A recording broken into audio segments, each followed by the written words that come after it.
No sé si todos tienen la página que dice Teología Propia y Necesidad Cosmológica. Everybody has it? ¿Alguien no la tiene? Levante la mano para pasarle una copia. Teología Propia y Necesidad Cosmológica. Ok, I don't mean to sound, no quiero sonar muy científico, pero desde que supe que 2 más 2 eran 4, eso es lo que me ha interesado a mí mucho. ¿Qué tiene que ver esto con las escrituras? Todo, tiene todo que ver con las escrituras. La teología, no sé si les comentaba al hermano Juan y a Laura que le he estado preguntando al Señor qué es lo que quiere que le enseñe a la iglesia. Lo que Dios ha puesto en mi corazón es que Él quiere capacitar a la iglesia. ¿Para qué? Para el tiempo que viene y para enseñar a sus hijos, y solamente Él sabe para qué otras cosas. Y la iglesia ahorita desafortunadamente se encuentra en un estado en el que la doctrina ha sido muy atacada y la iglesia no ha podido defender la doctrina. En el tema de hoy vamos a tener un poco de lo que es teología propia y apologética. Entonces, para los que no saben qué quiere decir teología quiere decir, viene de la palabra teos y logos, que quiere decir conversando acerca de Dios. Eso es lo que quiere decir teología. Todos sabemos teología, nada más estoy tratando de dar lo que la interpretación, lo que quiere decir. Todos sabemos teología, lo que tú conoces de Dios, esa es tu teología. Teología sistemática es como interpretamos la escritura en sus diferentes formas, porque si no la sistematizamos podemos cometer errores, como hablamos el sábado pasado acerca de cómo interpretar el Antiguo Testamento. 4 formas: civil, ahí las tienen, todavía no me las aprendo, pero ahí tengo las notas. Son 4 formas de interpretarlo, y es por eso que tenemos que saber cómo interpretar las escrituras. La teología propia es básicamente el estudio que revela la naturaleza de Dios. Hay 3 tipos de teología en cuanto se refiere a la deidad de Dios. Viene siendo teología propia, que estudia la naturaleza de Dios. Algunos dicen que del Padre, pero no necesariamente del Padre, porque Jesucristo tiene esta misma naturaleza, el Espíritu Santo tiene esa misma naturaleza o esa misma esencia, esa misma personalidad. Tenemos cristología y tenemos nematología. Nematología es el estudio del Espíritu, cristología es el estudio de Cristo como Dios, como hombre y como Dios. Entonces esas son las 3 divisiones de la teología que estudia a Dios mismo. Acerca de la teología sistemática que se encuentra en la Biblia, tenemos la antropología, que es el estudio de los hombres, la antropología social. Tenemos la armiteología, que es el estudio del pecado. Tenemos soteriología, que es el estudio de la salvación. Tenemos eclesiología, que es el estudio de la iglesia. Tenemos escatología, que es el estudio del tiempo final. Y tenemos escatología personal, que es lo que acontece después de que nosotros morimos. Así es de que no vamos a entrar ahí, ni me voy a hacer muy, muy formal en todo esto, porque solo vamos a extraer lo más necesario que para nosotros entender quién es Dios y cómo podemos nosotros ministrar a Dios siendo seres terrenales. Así es que vamos a comenzar, vamos a orar rápidamente. Padre bendito, en tus manos me pongo, Señor. Espíritu Santo, no quiero hablar nada, Señor, que no venga de ti, solamente todo aquello que te agrade a ti, mi Dios, todo aquello que te exalte, mi Dios. Que yo sea, Señor, humilde, Señor, y que yo desaparezca, y que tú, Señor, seas exaltado en cada uno de mis hermanos, Señor. Que tú les hables y les reveles, Señor, conforme al propósito del llamado de cada uno de ellos. Te doy gracias en el nombre de Jesús. Amén. Entonces tenemos teología propia. Dice, es el estudio del carácter, existencia y naturaleza de Dios, sus atributos comunicables e incomunicables. Vamos a leer 2 de Pedro 1:4.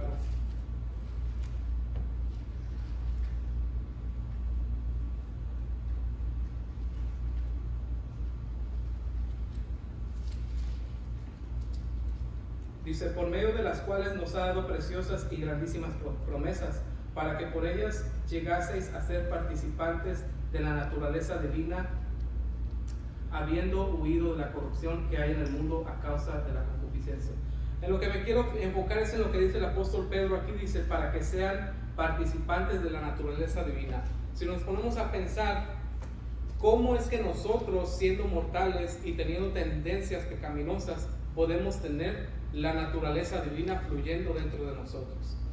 Nosotros, en cierta forma, podríamos decir que somos instrumentos o canales que Dios utiliza para bendecir a las demás personas, para fortalecer a las demás personas, para traer a las demás personas a la salvación, a la comunión con el Padre, porque el mundo está en enemistad en contra de Dios, porque no están bajo Jesucristo. Entonces, hay dos tipos, dice, de sus atributos. Los atributos de Dios, cuando hablemos de teología, vamos a hablar de Dios y vamos a decir, Dios tiene dos tipos de atributos. Atributos quiere decir características. Los comunicables y los incomunicables. Comunicables quiere decir que los comparte con nosotros, nos los comunica. Y los incomunicables, que quiere decir que esos no los comparte con nosotros. Entonces nosotros tenemos ciertas cosas de las cuales, como dice el apóstol Pedro, podemos ser partícipes de la naturaleza de Dios en este tipo de atributos comunicables a los seres humanos. Vamos a mirar los comunicables, los que Dios comparte con la humanidad. Justicia es el primero. Vamos a leer Deuteronomio 32:4.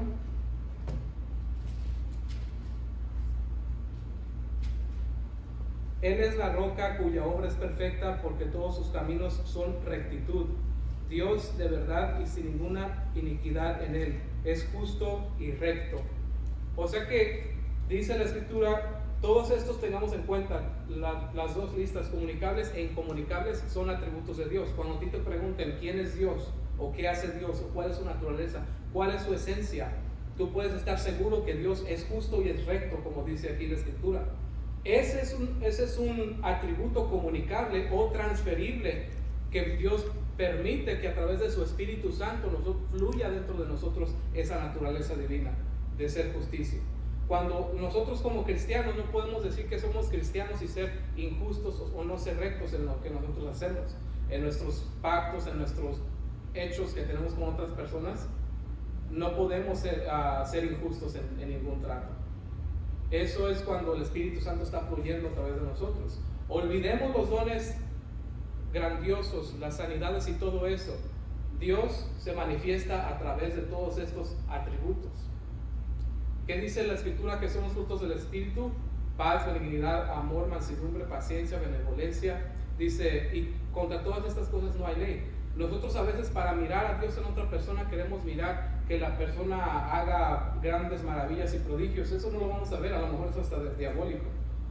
Pero cuando tú miras que una persona tiene paz, paciencia, mansedumbre, benignidad, templanza, dominio propio, entonces tú sabes que aquella persona es partícipe de la naturaleza de Dios.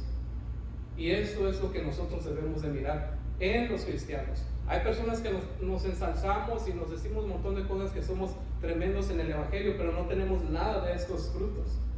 Eso quiere decir que a lo mejor la persona está engañada, vive bajo engaño, o está en una secta, o simplemente no conoce a Dios, o no está interesado en conocer a Dios. Esa es la justicia. Otro atributo que es de Dios, pero que es comunicable a nosotros, es integridad. Vamos a Santiago 1:17.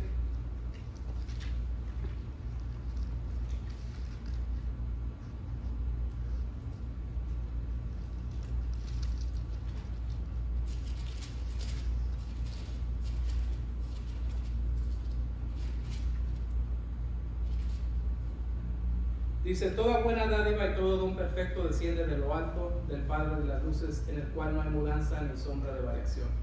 ¿Qué versículo tan más bonito? Integridad. ¿Qué es integridad? No ser de dos filos, no ser de dos caras. Una persona que no es íntegra va a ser inconstante en todos sus caminos. Mucha habilidad no es, ¿cómo se dice? Es que yo siempre pienso en inglés, necesito empezar a pensar en español.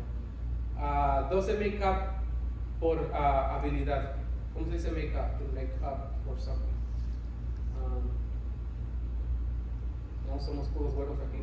Ok, entonces yo puedo ser una persona de mucha habilidad, pero si no tengo integridad, de nada me va a servir. En México hicieron hace algún tiempo atrás un mall como los de aquí, que les costó no sé cuántos millones de pesos y era el orgullo de la ciudad. Llegó un derrumbe, un terremoto y se cayó, todo se deshizo. Habían dicho que iba a ser de los mejores, que no se lo podían tomar. ¿Por qué? Porque metieron de los materiales más baratos y la gente trató de agarrar el dinero. ¿Sabe quién diseñó este mall? Arquitectos, ingenieros, gente educada, gente que tenía la más alta educación y tenían la habilidad, tenían la mejor habilidad en México, pero lo que no tenían era integridad como personas. Así es de que la integridad habita en aquellos que permiten que Dios habite en ellos de esa forma. Dice, y no es solamente algo que tienen solamente los creyentes, todos tenemos eso porque tenemos la conciencia que nos puede dar por Dios. Dice, amados hermanos míos, no erréis, toda buena dádiva, ahí está. Hay personas que tienen integridad aunque no tengan a Dios, aunque son raras. Toda buena dádiva y todo don perfecto, dice, ¿de dónde viene? No viene de ellos, dice, desciende de lo alto del Padre de las luces, en el cual no hay mudanza ni sombra de variación. Así es de que la integridad es algo que la iglesia necesita ejercitar. Hay muchísimas personas que venimos a las iglesias y quedan en un trato y al rato salen mal y ya ni queremos hacer tratos entre nosotros. ¿Por qué? Por falta de integridad. Podemos saber la escritura al derecho y al revés y subirnos acá y todo, pero a veces no tenemos la integridad. Es necesario que la integridad habite en nosotros y la integridad va a hablar por usted todo el tiempo. Así es de que es algo que tenemos que tener, que es un atributo comunicable de Dios. Honestidad, Juan 8:16.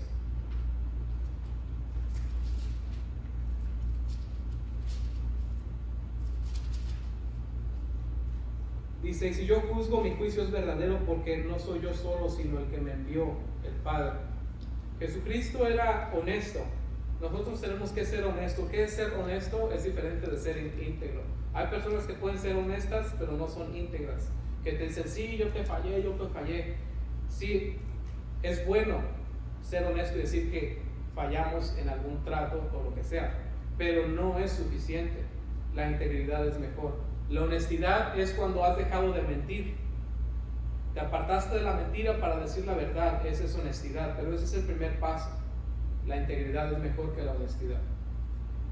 Amor, Primera de Juan 4:8.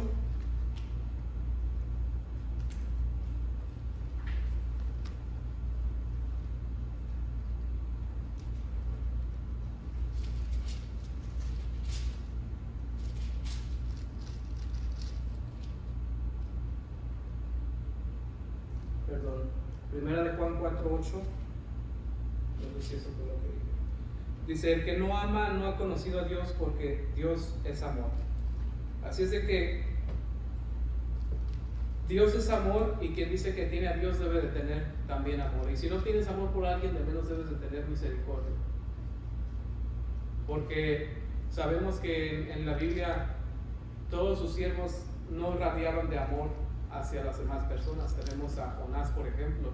Jonás odiaba a la gente con la que le iba a dar el mensaje a los ninivitas, mas sin embargo tuvo que someterse a Dios y tener misericordia e ir a ellos. Compasión, Lucas 6:36.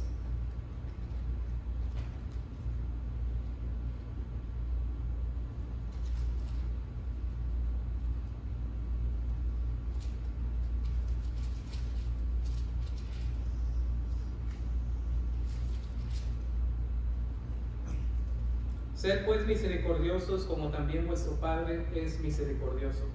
No solamente es un atributo comunicable, sino que es también un mandamiento, que tengamos misericordia. ¿Recuerdan en la clase pasada que es misericordia? Es no dar el pago merecido. Cuando nosotros tenemos el potencial de ser misericordiosos, debemos serlo. ¿Por qué? Porque nosotros alcanzamos misericordia también por el Señor.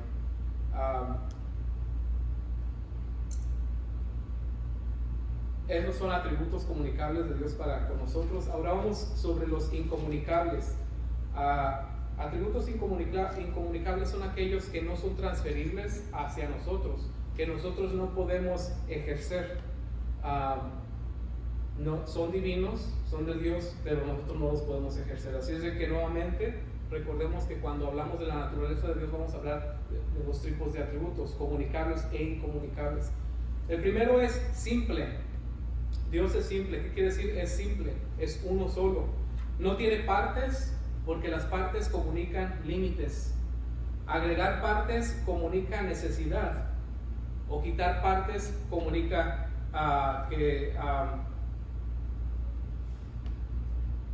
expandirse, y Dios está maximizado, como vamos a ver más adelante. El lenguaje bíblico descriptivo, el lenguaje bíblico es descriptivo y no prescriptivo. ¿Por qué decimos que Dios no tiene partes? Si decimos que Dios tiene pies, eso aplica que Dios necesita caminar. Y si Dios necesita caminar, quiere decir que Él no está en todas partes. Si decimos que Dios tiene manos, eso implica que Dios puede sostener algo. Y si puede sostener algo, quiere decir que no puede sostener todo. Si decimos que Dios tiene alas, eso implica que Dios necesita volar. Y si Dios necesita volar, necesita desprender de algún lado. No sería omnipotente, no sería lo que Él es. ¿Y por qué es que la Biblia dice que habitaremos debajo de sus alas y debajo de su sombra y de todo esto? Ahora es para donde vamos allá. El lenguaje en el que está escrito la Biblia es un lenguaje descriptivo y no prescriptivo. Los 66 libros en la Biblia fueron escritos por hombres, guiados por el Espíritu Santo. Dios utilizó el lenguaje de aquellos hombres para comunicar el mensaje de Dios. Y Dios utilizó el carácter de aquellos hombres. Y Dios utilizó la educación de aquellos hombres. Y Dios utilizó la capacitación de aquellos hombres. Y Dios utilizó la experiencia de aquellos hombres para comunicar el mensaje de Dios. Y Dios honró el carácter de la persona que escribió el libro, la educación de la persona que escribió el libro, la experiencia de la persona que escribió el libro, los honró y los dejó que con su propio lenguaje humano interpretaran el mensaje que Dios tenía para su pueblo. ¿Por qué no todos los libros hablan igual? Si la Biblia fue escrita por el Espíritu Santo, ¿por qué no se identifica de igual manera? ¿Por qué no sigue un mismo lenguaje? Porque fue escrita por hombres inspirados por el Espíritu Santo, guiados por el Espíritu Santo. ¿Qué quiere decir esto? Que Dios te va a usar a ti con tu carácter, con tu capacitación, con tu educación, con tu experiencia y aún con tus deseos para alcanzar al mundo. Eres único y Dios va a honrar tu persona por ser único, porque Dios te hizo, Dios te creó y te creó perfecto en tu totalidad. Y eso lo podemos mirar aquí en la Biblia. Cuando uno de los escritores dijo te cubrirá bajo sus alas, está utilizando el antropomorfismo, que quiere decir traer los atributos de Dios, y para hacerlos comunicables a los humanos utilizaron un lenguaje alegórico humano para que entendiéramos que sobre Dios tendríamos protección bajo sus alas. No que Dios tiene alas o plumas, sino que estaríamos cubiertos bajo su protección. Cuando la Biblia habla de que Jesucristo o de que Dios es una roca, no te está diciendo literalmente que Dios es una piedra. Eso no es a lo que se refiere, sino lo que tenemos que hacer es quitar lo alegórico y mirar los sinónimos de una piedra. ¿Qué es una piedra? Una roca. Una roca es sólida, una roca es estable, una roca es inconmovible. Eso es lo que te está comunicando. Y ese fue el lenguaje de los escritores de la Biblia, el que Dios honró. Si nos fijamos el libro de Primera y Segunda de Pedro, creemos que Pedro era analfabeto. Al final del tiempo él aprendió a leer y a escribir. Cuando él escribió el libro de Marcos, porque Marcos era un discípulo de Pedro, no de Jesucristo, es como si leyéramos el Evangelio de Pedro, porque Pedro era analfabeto. Entonces él habló con Marcos y Marcos escribió. Pero Dios utilizó las palabras de Pedro para que llegaran a nosotros. Y si miramos las cartas, por ejemplo, de Hebreos, o Lucas, o Hechos, que fueron escritas por Pablo, que fueron escritas por Lucas, vamos a mirar un hombre bien capacitado detrás. La mayoría de la Biblia en el Nuevo Testamento está escrita en griego, koinos, algo así se llama, es el lenguaje popular. Es como si llegas a México, a Tepito, y con ese español escribieron el Nuevo Testamento.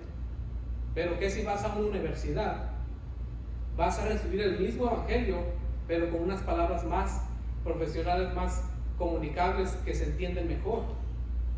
Eso fue lo que Dios hizo con Lucas y con Pablo, porque eran personas capacitadas. Por eso te digo, Dios va a utilizar todo lo que tú tienes para su gloria. Cuando dice que Dios tiene sentimientos, estás tratando de traer un atributo de un ser divino para que nosotros lo entendamos. Eso es lo que le llamamos antropopatismo. Cuando decimos que el Espíritu Santo se contrista, es lo que llamamos el antropopatismo. Cuando decimos que Dios se enojó y su ira se encendió, estamos utilizando nuevamente imágenes humanas para entender lo que Dios está haciendo. Tenemos el antropoicismo. Ese es tomar acciones humanas. Por ejemplo, cuando dice que Dios se arrepintió, no es que Dios se haya en realidad arrepentido. Lo que pasa es que las otras personas se voltearon de seguir a Dios. Entonces, si el viento viene en contra de mí, podría decir que el viento está enojado en contra mío, pero es que yo voy al contrario del viento. Después puedo traer una clase acerca de las contradicciones de la Biblia, que no existen. Lo que hay son malas interpretaciones, porque la Biblia no se contradice. Entonces, lo que estamos tratando de aplicar es lo que le llamamos aplicaciones humanas a un Dios metafísico. ¿Qué es metafísico? Meta quiere decir más allá de lo físico, es a quien tenemos. Entonces, Dios es un Dios simple. El segundo es incontenible. Vamos a 2 de Crónicas 2:6.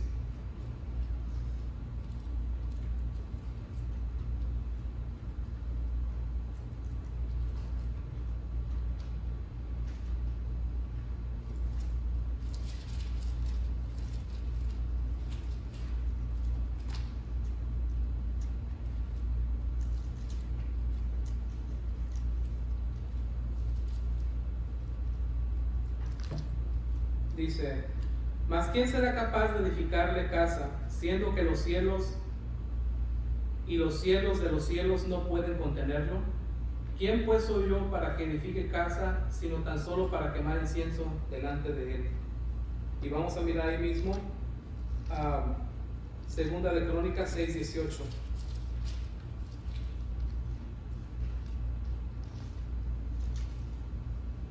Mas es verdad de que Dios habitará con el hombre en la tierra. He aquí los cielos y los cielos de los cielos no te pueden contener, cuanto menos esta casa que he edificado. Dios es grande en todo el aspecto y el peso de la palabra. Dios está fuera del espacio creado, pero a la vez dentro de él, porque él es espíritu y no hay cosa creada que lo pueda contener. No me quiero adelantar, pero el espacio es una medida de la materia. Entre materia y materia, la medida se llama espacio. Y eso lo vamos a ver más adelantito. Así es de que Dios está fuera del espacio, pero a la vez su potencial activo actúa en el tiempo de hoy. Eso es lo que llamamos en la teología el potencial activo de Dios. Cuando Dios está desde la eternidad, sentado desde la eternidad, pero actúa para escuchar tu oración, eso se llama el potencial activo de Dios. Infinito. ¿Qué quiere decir infinito? Que está fuera del tiempo. Dios es incalculable. No podemos calcular cuánto Dios hay. No podemos calcular qué tan poderoso es. Es imposible de medir y está totalmente actualizado. ¿Qué es actualizado? Que está maximizado. Dios no tiene potencial de aprender porque Dios lo tiene todo. Dios no tiene potencial de hacerse más fuerte porque Él es todo el poder. Dios no aprende algo nuevo porque Él ya lo sabe todo. Infinito, antes y después del tiempo. ¿Qué dice Génesis 1:1? En el principio creó Dios los cielos y la tierra. Vamos a regresar al cassette un poquito para entender lo que acabamos de leer. Génesis 1:1. En el principio, vamos a suponer que este es un reloj de esos de antes que le dabas cuerda así. Es el reloj de la eternidad, el cual nos mide a nosotros y mide al continuo del espacio y del tiempo. Time Space Continuum, los que hablan inglés, en inglés. Este es el reloj de la eternidad. Y dice, en el principio, Dios creó, al decir el principio, aparece el reloj. En el principio, Dios creó los cielos y la tierra. ¿Se fijaron? Dios ya estaba ahí, antes del principio. Dice, en el principio Dios creó, no es en el principio Dios nació, sino que en el principio Dios creó los cielos y la tierra. Quiere decir que Dios ya estaba ahí. De igual manera dice Juan 1:1, en el principio era el verbo y el verbo era con Dios. ¿Se fijan que era está en el pasado?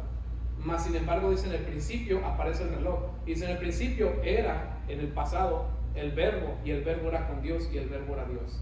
Dios es antes que el reloj empezara a funcionar. Antes del tiempo, no puede ser medido por él.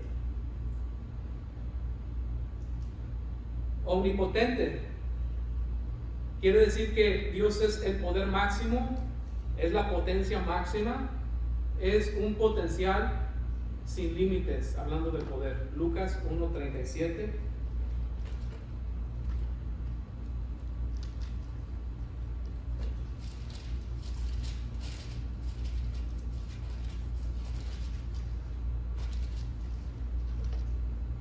Porque nada hay imposible para Dios. O sea que de todo lo que nuestro vocabulario, el diccionario puedas encontrar ahí, puedes leerlo y puedes leer todos los libros del mundo. Y cuando encontraste algo bien difícil de hacer, no es imposible para Dios. No hay nada que sea imposible. Omnipresente quiere decir que Dios está en todo lugar creado y en todo lugar no creado.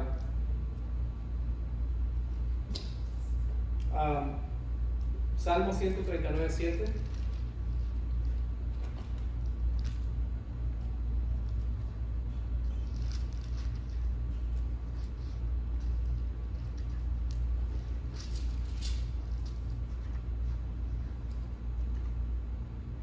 ¿A dónde me iré de tu espíritu y a dónde huiré de tu presencia? Está implicando el salmista que no hay ningún lugar, y podemos seguir leyendo el salmo ahí, pero me gustaría avanzar. Es omnisciente. Nada está oculto delante de él. Él conoce todas las ciencias y los potenciales de lo creado. Al decir que es omnisciente, a veces nosotros estamos pensando, Él conoce mis pensamientos, pero el conocimiento de Dios va mucho más allá de que Él conoce nuestros pensamientos. Él conoce toda ciencia y todos los potenciales de las cosas creadas, de las leyes físicas. Porque para haber creado el universo, Él tenía que saber los resultados desde antes creado.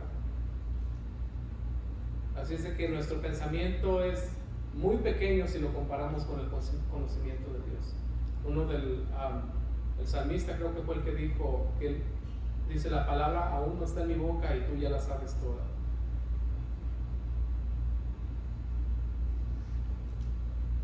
Romanos 8:27.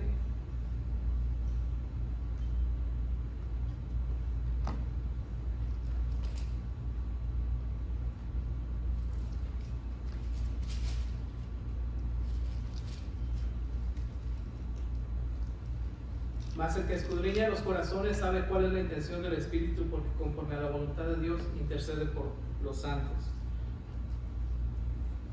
Está hablando de Dios mismo. Él conoce, dice, las intenciones, o sea que aún antes de que sea un hecho, Dios ya conoce todas inclusive las intenciones. Inmutable. ¿Qué es inmutable? Que no cambia, sin capacidad de cambiar, porque el cambio implica abandonar o expandir. Si yo cambio, quiere decir que abandoné algo. Si yo me expando, quiere decir que abandoné algo o que agregué algo.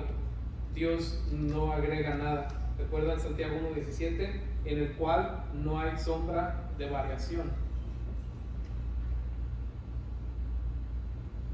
Santo. Recuerden que todos estos son incomunicables, no son nuestros. Santo. Dios es moralmente perfecto, diferente o separado del mal.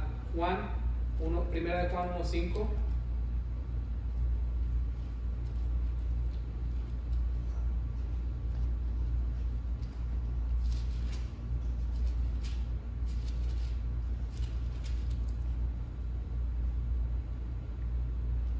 Este es el mensaje que hemos oído de Él y os anunciamos. Dios es luz y no hay ningunas tinieblas en Él. En inglés dice, there's no darkness in Him.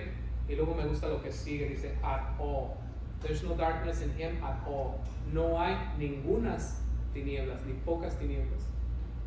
Así que Dios es santo en su totalidad. ¿Por qué nosotros no somos santos? Porque no podemos producir en nosotros mismos santidad. No podemos producir algo de esa naturaleza. Cuando nos acercamos a Dios, entonces Dios nos permite la santidad. Ahora hay dos tipos de santificación. ¿Recuerdan la semana pasada que hablamos de la justificación, la santificación y la glorificación y sus diferencias? Justificación quiere decir haber pasado de muerte a vida.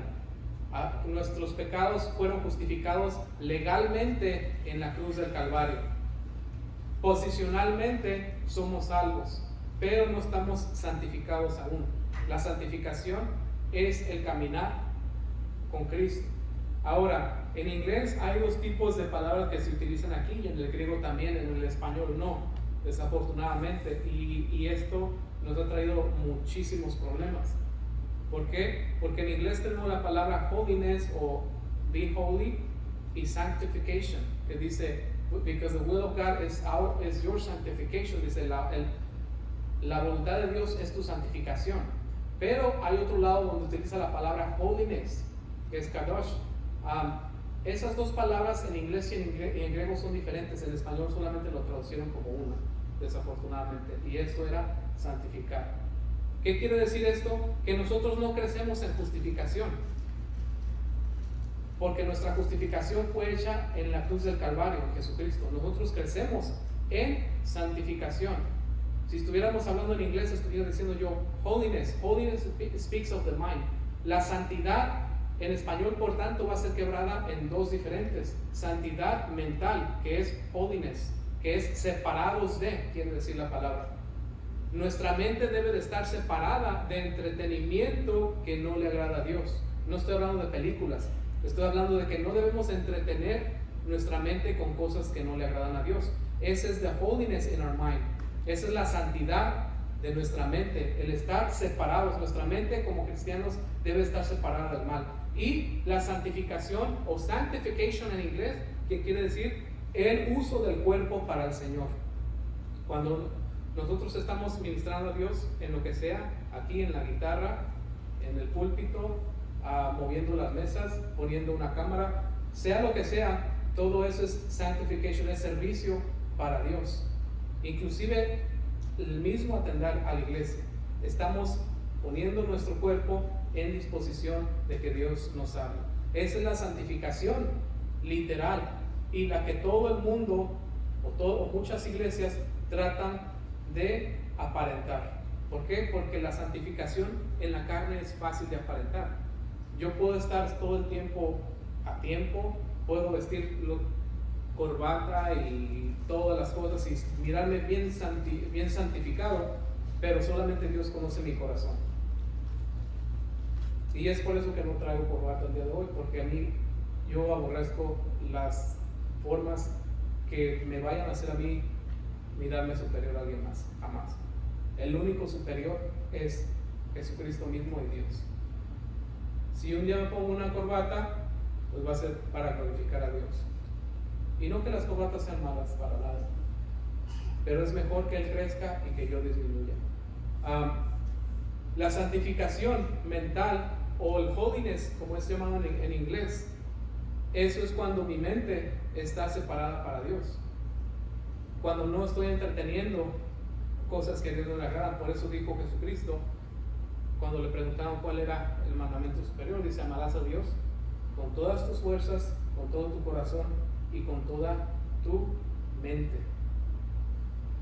Todo aquel que entretiene su mente en cosas que no agradan a Dios, la religión le es en vano, porque es apariencia y no agrada a Dios. Personal. Dios tiene, antes de pasar a personal, entonces entendemos que no podemos progresar en justificación, pero sí podemos progresar en santificación, de las dos, mental y literal.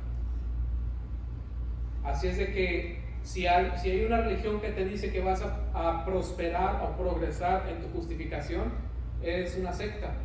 Tenemos a los católicos que dicen, por ejemplo, que si te portas bien, o si haces esto, si sigues los 7 sacramentos, esa es justificación en progreso. ¿Y qué dice la Biblia? Es antibíblico, porque la Biblia dice que Jesucristo murió de una vez por todas, para que tú fueras justificado de tu pecado. Los testigos de Jehová tienen que ir a tocarte la puerta para poder ser justificados. Es antibíblico y es abominación en contra del Señor. ¿Por qué? Porque creen que con sus hechos y sus obras van a ser salvos.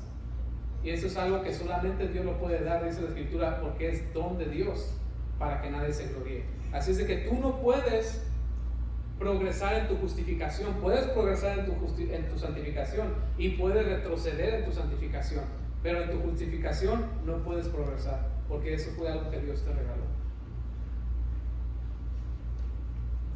Dios también es personal. ¿Qué quiere decir que es personal? Tiene voluntad propia, mentalidad y es emocional. Vamos a mirar esto. Tiene voluntad propia. Génesis 1:26.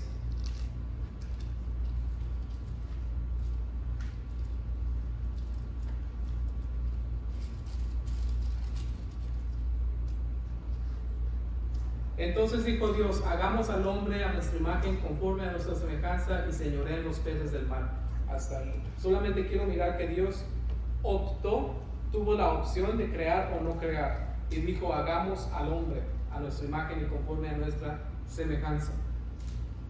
Ok, tiene voluntad propia. Mentalidad. Hechos 1:7.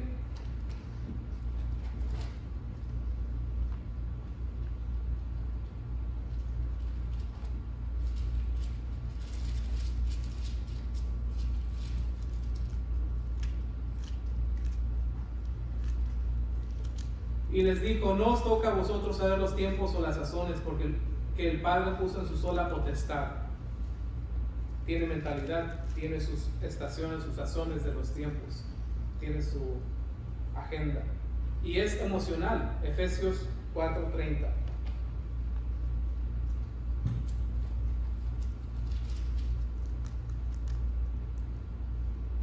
Y no contristéis al Espíritu Santo de Dios, con el cual fuiste sellados para el día de redención.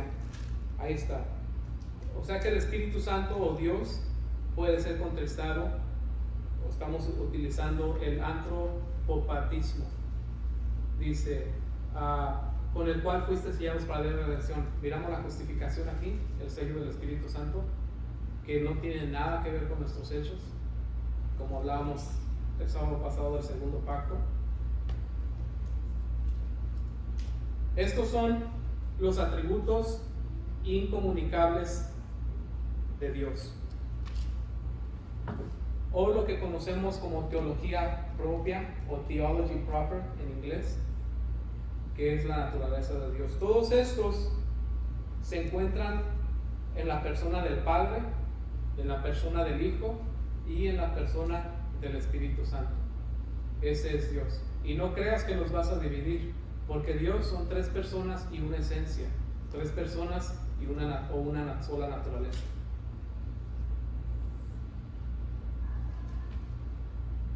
Dios es necesario para que todo exista. Okay. Vamos a pasar de teología propia a apologética. Esto que vamos a hablar es un poco de apologética y es necesaria para entender cómo funciona la naturaleza de Dios dentro de la apologética y la necesidad cosmológica. ¿Por qué estamos aquí? Dios es necesario para que todo exista. Hay 1000 teorías afuera por qué estamos aquí y ninguna está confirmada. Todas son teorías. Pero vamos a ponerlas en el test, vamos a llevarlas al laboratorio y vamos a mirar cuáles detienen agua y cuáles no detienen agua. El continuo de tiempo y espacio se conforma de materia, tiempo y espacio. Matter, time and space. Se necesita un agente independiente para poder actualizarnos. ¿Por qué independiente? Vamos a suponer, tenemos la creación, se conforma de 3 cosas solamente. Yo sé que miramos sillas, carros y todo lo demás, pero eso es solamente material. Tenemos la materia, tenemos el tiempo y tenemos el espacio, y eso es todo. Se reducen a 3. Pero ¿cómo podemos actualizarnos? ¿Cómo llegaron a ser? Los requisitos para actualizar la materia requieren un agente inmaterial. ¿Por qué? Si vamos a crear materia, vamos a suponer esta es materia. Para poder crear a la materia se requiere un agente independiente de la botella, aparte de la botella porque la botella no existe, que no se ha hecho de materia porque la materia no existe. Entonces requiere un agente independiente de la botella que sea inmaterial para poderlo actualizar. Porque la materia jamás trajo a existencia a la materia. ¿Por qué? Por el motivo de que la materia no existía. La naturaleza no creó a la naturaleza. ¿Por qué? Porque la naturaleza no existía. Se requiere un agente independiente de la naturaleza para crear a la naturaleza. Así es de que podemos borrar ahí que un agente material creó a la materia. Es imposible porque la materia no existía. El tiempo y el espacio son medidas aplicables a la materia y derivadas de la materia.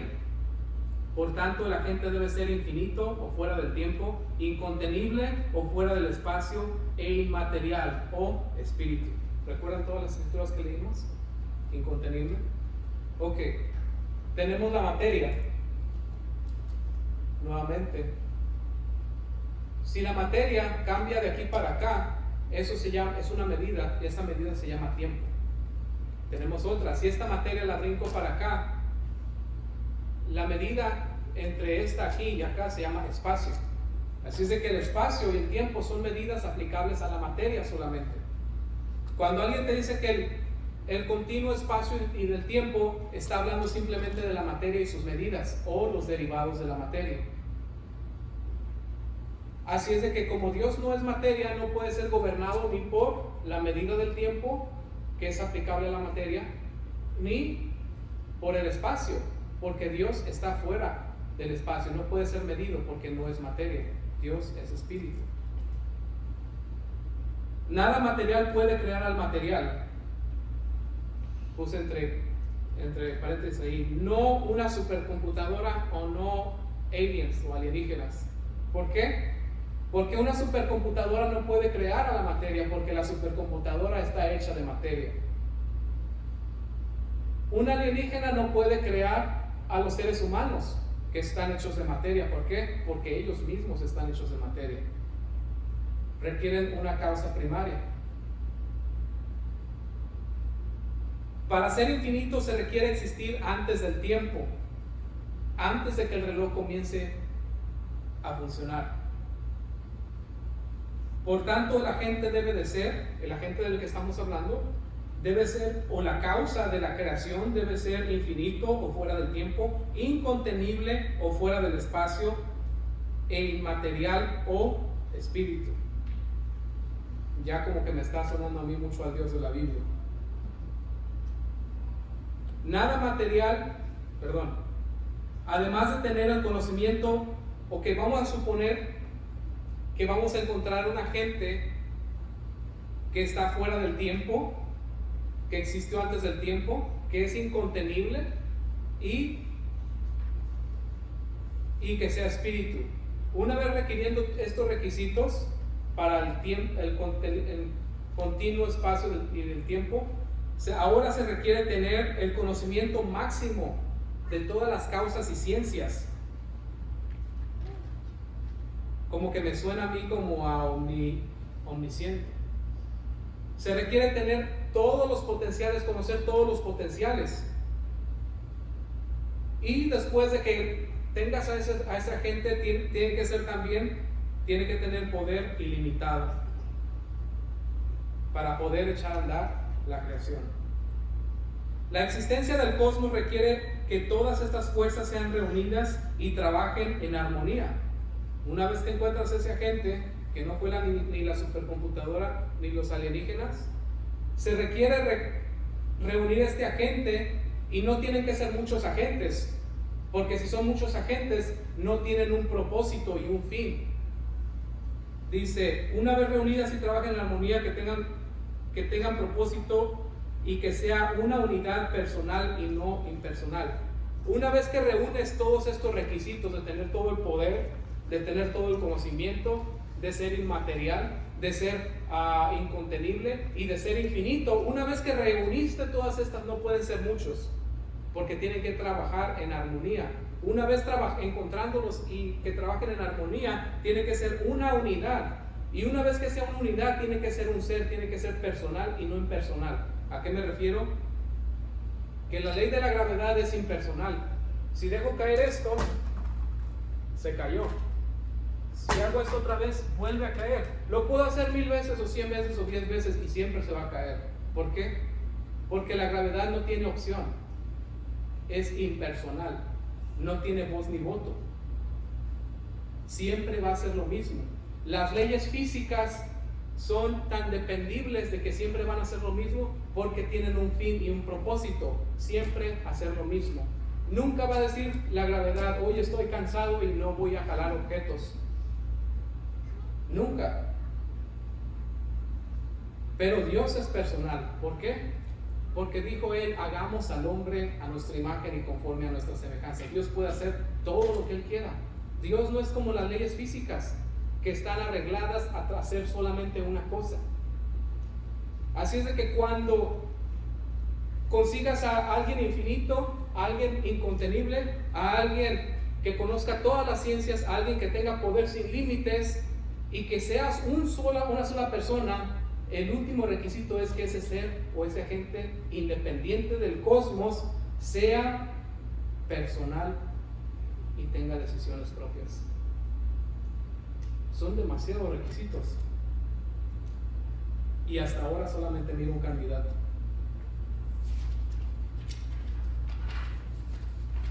Vamos a entrar a la ciencia ahora. La ley de la causa y el efecto, o la madre de todas las ciencias.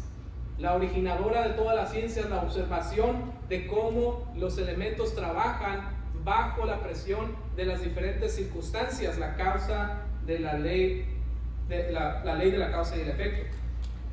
¿Y qué dice la ley de la causa y el efecto? Toda causa produce un efecto, y todo efecto es producto de una causa. ¿Qué quiere decir eso? Que este vaso es un efecto, la causa sería la fábrica, la cual también es un efecto de los hombres, pero si vamos a hablar del material del vaso, la causa sería, yo creo que llegaríamos hasta el petróleo, y del petróleo algún fósil, no sé. Cada causa tiene un efecto, y cada efecto es producido por una causa. Yo soy un efecto de mis padres, ellos son la causa, pero ellos son efecto de los padres de ellos. ¿Estamos entendiendo?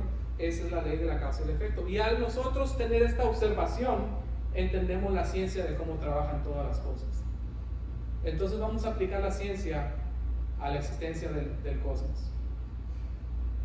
La evidencia apunta hacia una creación simultánea, no evolucionada.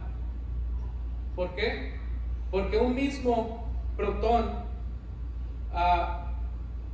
un mismo átomo, requiere que el neutrón, los protones y los electrones se actualicen simultáneamente para poder existir. Un átomo jamás puede actualizarse de forma evolucionaria. Es imposible.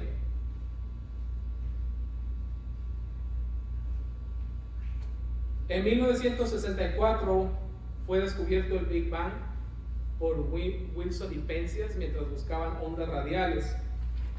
Empezaron a escuchar las radiaciones cósmicas y de ahí en adelante empezaron los estudios de la expansión del universo. Y los científicos acordaron en que el universo se está expandiendo. Hasta ahora no miro nada antibíblico yo. Que nosotros, la ciencia explica cómo funcionan las causas naturales. No es la originadora de las causas naturales. A veces la gente piensa que la ciencia originó las cosas. No, la ciencia es solamente una tesis y depende del intérprete. La ciencia está de nuestro lado. Toda la ciencia está del lado del cristiano. Nunca ha estado del lado del mundo.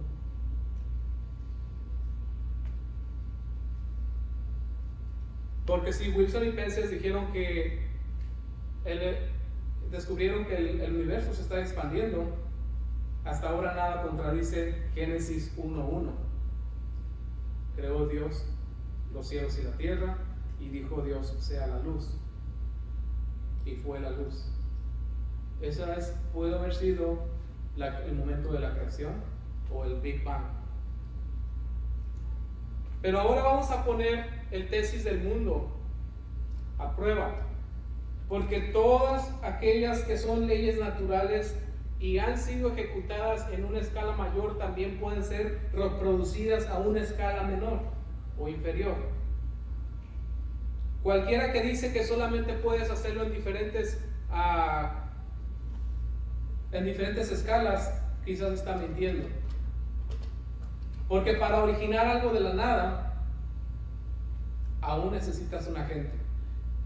Y lo que tus libros te dicen el día de hoy es que esta agua brotó a existencia con Lego y todo, y barcode. Se requiere un niño de 2 años para creer eso, porque las cosas no brotan a existencia de la nada, y menos cuando son complicadas.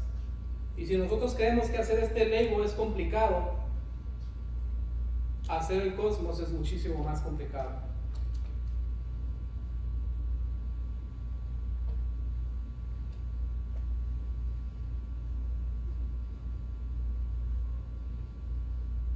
Así es de que nos deja con este potencial.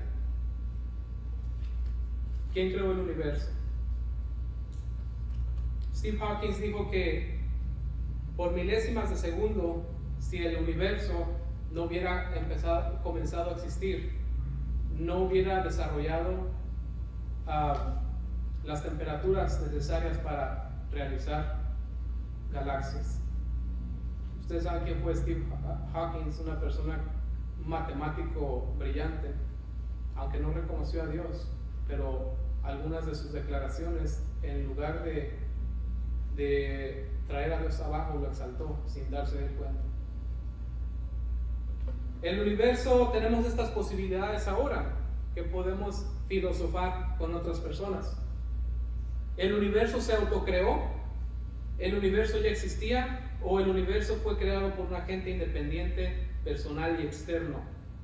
Son las únicas posibilidades, no hay más. En ninguna librería de todo el mundo vas a encontrar otras posibilidades sino estos tres que tengo aquí. Hay un libro por Richard Cross, que dice un universo de la nada. No lo leas porque te va a hacer enojar. Ya lo debatieron. Él dice que hay partículas invisibles a los ojos que están entrando y saliendo de existencia, y esas más la gravedad, más las temperaturas crearon al cosmos. Bueno, yo no sé lo que diga su diccionario de él, pero el diccionario que yo conozco dice que nada es nada. Así es de que si hay partículas, ya no son nada, ya son partículas. Él quiere redefinir el término nada. Así es de que no tiene nada que explicar él. El universo se autocreó, es la primera. Vamos a mirar, siendo impersonal es imposible. Es como decir, yo me puedo parecer a mí mismo, o yo me puedo levantar si me agarro de aquí. No se puede, necesito un agente externo que me pueda levantar. La primera ley termodinámica dentro del sistema del universo dice también que la materia no se crea ni se destruye, únicamente se transforma. Y si la materia no se puede crear, y es la primera ley termodinámica que nosotros conocemos, ¿por qué creemos que el Big Bang vino de la nada? Y no creemos que fue la creación. Número 2, así es de que está busted, la primera, no sirve. La segunda, el universo ya existía, pero esta viola la premisa de la ley de la causa y el efecto, la cual es la originadora de la ciencia. ¿Por qué? Porque si decimos que ya existía, entonces toda causa tiene un efecto y todo efecto tiene una causa, a menos que sea la causa primaria. Y también viola la segunda ley termodinámica, que dice que toda la energía en un sistema se dirige hacia entropy, que quiere decir la falta de energía, y se cambia a otro tipo de materia, porque es transfer of energy. Y eso quiere decir que si yo dejo una casa sola por 10 años y regreso, va a estar destruida. Es al contrario de lo que dice la evolución, porque la evolución te dice, deja 10 ladrillos aquí, deja 1000 ladrillos ahí, regresa en 100 años y vas a mirar un edificio ya hecho. No, así no trabaja la ciencia, así no trabaja la física. Esa es pura imaginación. Al revés, la ciencia nos dice que si dejas esos ladrillos y regresas no van a tener energía, van a quebrarse rápido. El número 3 dice, el universo fue creado por un agente independiente del cosmos, personal, o sea que tiene decisiones propias, y externo, que no está dentro de ese sistema. Y este viene siendo el argumento cosmológico y sus silogismos. Y dice así: A, todo lo que comience a existir tiene una causa. Y B, el universo comenzó a existir según la ciencia que conocemos. La conclusión dice que el universo fue creado. Ese es el argumento cosmológico. Todo lo que comience a existir tiene una causa. Hablemos de este púlpito, hablemos de lo que queramos hablar. Si tuvo un comienzo, tuvo una causa. Sabemos que el universo, ese es el B, sabemos científicamente que el universo comenzó a existir. Por tanto, si nos identificamos con la ley o la madre de todas las ciencias, la ley de la causa y el efecto, nuestra conclusión científicamente sería que el universo fue creado.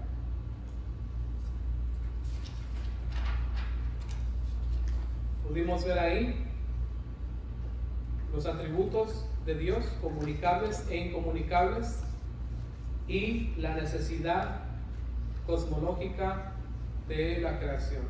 Este es un estudio basado en teología propia y en apologética. Los quise juntar para que pusiéramos por obra los atributos incomunicables de Dios. Ya que hemos leído las Escrituras, hemos aprendido un poco más de quién Él es. Yo no sé si ustedes estaban familiarizados con este tipo de contenido. Y tampoco sé si alguien necesite oración, o si alguien quiera, yo sé que todos ustedes son cristianos y que han entregado su vida a Dios, y el hecho de estar aquí habla volúmenes de eso. Si alguien quiere hacer reconectar nuevamente con Dios y necesita oración, puedo orar por usted. ¿Podrías tocarme un canto? Si necesitas oración por cualquier cosa, voy a estar a un lado, y puedes venir si quieres volver a reavivar tu entrega con Dios, cualquier cosa. Lo puedes hacer en tu lugar donde estás, o puedes venir y puedo orar por ti. Dios bendiga.